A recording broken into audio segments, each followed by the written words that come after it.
Hello, Serge here from the backyard driving range. All right, we had a letter come in today, and it's titled My Club Fitting Experience. So this is again in your own words, and the reason why I'm reading it is because there's some great comments here about the importance of club fitting from a fellow Surgeite. And this comes to us from Paul Primal, and Paul says, Don, at one of your golf schools last year in Davidson, Michigan, I met club fitter Greg Courtney. Greg was very personable and offered some suggestions. Some I did, others I didn't. This year, when I finally felt my game was stuck at a level I wasn't satisfied with, I contacted Greg for a fitting. While initially this was just for my driver, I was so impressed with the attention and professionalism he gave me that this turned into a 5-hour total club and swing fitting at no extra charge. It was amazing to see how my ball flight and distance changed as Greg worked with me on finding out the right combinations of shafts, head, and weights. In the end, the driver I already had worked the best for me with some adjustments in length. I had it shortened to a 1/2 inch too much and added weight. The 55-gram shaft on my irons were causing me to not feel where the club head was and swinging them too fast. Greg testing found I hit most consistently with a 95-gram shaft. So in other words, it's obvious that Paul's still got some pretty good strength and club head speed here. I am down to, I think, 55 or 65-gram shaft irons, and I'm swinging. In fact, I have these new, they're called steel fiber, and it says I-70, so I guess maybe it's 70 grams, but it's a little lighter than normal. And I have all my wood shafts are the same shaft here, and it's an Aldila NV 55 R shaft for my drivers now, so I'm all the way down to R shafts. All right, but I'm hitting them good, and that's the same shaft that's in all my woods, except my 3-wood. I have a shaft that's been in there for like 10 years, and it's a totally different shaft, totally different brand. But my 3-wood is like, for years, all I did when I went to a fitter before I met Lynn, I just say, figure out what this shaft is and build the rest of the set like that, because that is the marquee club. That's the one everything has to be built off of.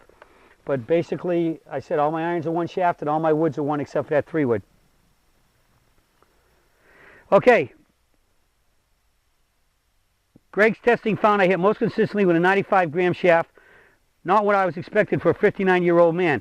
He had me keep my current club head, showing that he wasn't looking to have me buy anything I didn't need. He made adjustments to my lie angles and adjusted my clubs to specifications. Adding thicker grips was my choice since I have some arthritis, and these added to my comfort and club control. When I went to pick up my finished clubs, I thought Greg would take my check and send me on my way. Not Greg. He had me swing each club and continued to make final adjustments until I was fully satisfied. I have since had further email correspondence with Greg when I added a new club to my set and asked for his adjustment recommendations. So, Surgites, so here we go. Paul's talking to y'all out there. This isn't coming from me. This is in Paul's own words. So, Surgites, like many of you, I felt a club fitting would make little difference and just cost me more money. Basically, I now have a new set that is fully fit for me. My distance and accuracy has greatly improved, and I just had my best score in 3 years. I have more enjoyment now being able to even try shots I had no confidence in trying before this fitting. And if nothing else, I am getting my money back in fewer lost golf balls. Hello, how nice is that? Serge, thanks for letting me share this experience with your members, and if anyone can make it to see Greg Courtney in Ionia, Michigan, it's worth it. Paul Primal. All right, I can't, just to add on one of his last sentences, I can't tell you how many times I've had, when I was at Harbortown and I'm on the tee all day, had golfers walk up to me and they see me at the club somewhere, and they walked up to me and they'd show me a ball like this, and they're pointing the ball at me and say, Serge, you know what this is? And I know where they were going because it's happened so many times, but I would look at it and I'd read the ball, whether it was a top flight or a Titleist or a Srixon or whatever, and I'd read the ball and I'd say, in this case it's a Titleist 1. I'd say, yeah, it's a Titleist 1. And they'd say, yeah, but that's not the thing, he said. They'd say, this is the ball I teed off on the first hole, and I still had it when I pulled it out of the hole on 18. It's the first time in my life I ever played 18 holes without losing a golf ball. How kind of a big milestone is that for golfers, huh? And as Paul said here, he's saving a lot of money by not losing golf balls. I mean, basically me, I almost never lose a golf ball. They ended up in this bag because they're still pretty good balls, but they're just a little bit more too worn out, and they're losing their sparkle, so to speak. And I throw them in the bag, and I got about 3 of these at home. I need to start dumping them out and give them away because I almost never lose a ball, and I don't cut them up, and it's hard to cut balls anyways these days. But this goes back when you had a lot of balls. You could just look at them cross-eyed, and you get a cut in them. So the point here about Paul is this is true. Every one of our certified fitters that I've talked to, and I've talked to pretty much all of them, I'd say, on average, how long is your club fitting? Is an average club fitting? And every one of them basically never says less than 2 hours. If you go and check out, if you've ever gone on the website when we're advertising schools for Doc Griffin, and I think any of these other guys that might have come to our schools, you look at Doc Griffin, he's got at least 2 hours between every fitting. So on any given day, he's out there sometimes from 7 in the morning to 7 at night, and he's only doing 5 or 6 fittings. Why? Because he's allotting at least 2 hours for every fitting. So if you think you're going into some of these box stores or you go to anybody that has the fitting carts and slam bam, thank you ma'am, you're done in 5 or 10 minutes, that isn't a fitting. And then what's my other statement about a fitting? All right?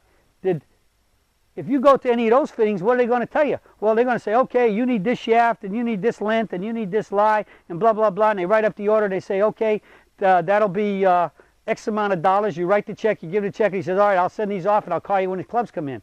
And then when you come in, or you give them a deposit, and then when you come in, the first thing you do is, just as Paul was saying, you give them the check, you give them the clubs, and you walk away. That isn't a fitting. As far as I'm concerned, anytime they ask you for the money, or they say in a fitting that they're going to send these fitting recommendations into the company to have them built, you just got shafted. All right? You just got stiffed.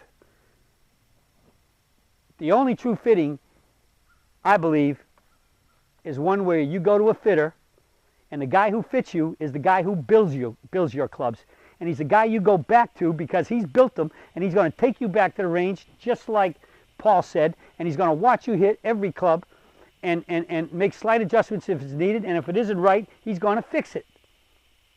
That's a true fitting.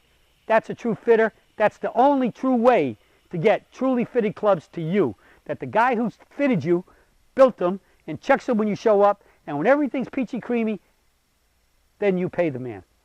That's a true fitting. And that's the only way to get truly fitted golf clubs that will perform for you just as Paul has experienced.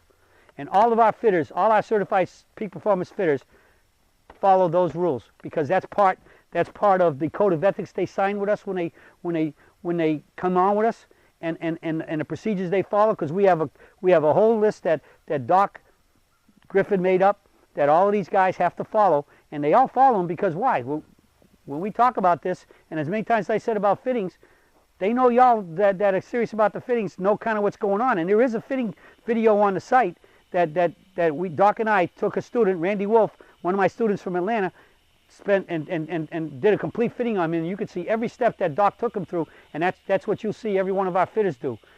Our fittings are like going to the best clinic to get a physical checkup for whatever you need a checkup on, where they check you inside out, upside down, and from one ear to the other, and from the head to the toes.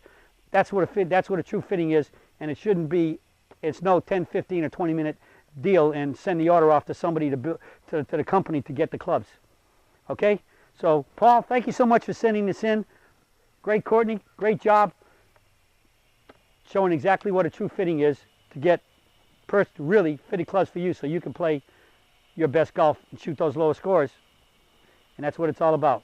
So for Don and Paul on what a true club fitting is, that's it for today, and I'll be talking with you all soon.